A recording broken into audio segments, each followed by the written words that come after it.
Hello everyone, I'm here at the office on a Friday evening. I am the only one in here getting my paperwork and everything ready for Sunday's open house.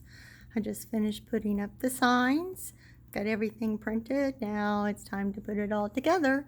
Thought I'd try to give you a quick little tour of what the office looks like. See, it won't let me switch, so I'm going to turn it around here. This is our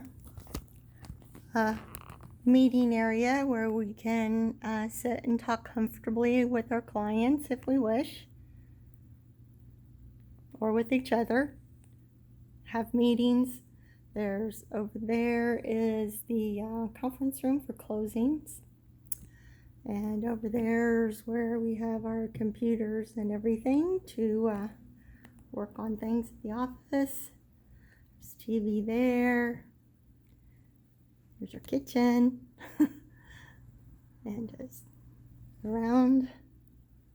And that's pretty much it.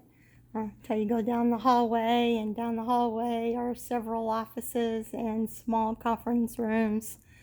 And what they call the pit, where the new agents are sitting. And then upstairs, the more experienced agents who have reached certain levels can have an upstairs office. I gave mine up because I got tired of climbing up and down the stairs. So I generally work out of my home, so I only come here now and then when I need to do things, like print out a bunch of stuff. So I'll be here for a little while yet, and then I'll see you all on Sunday.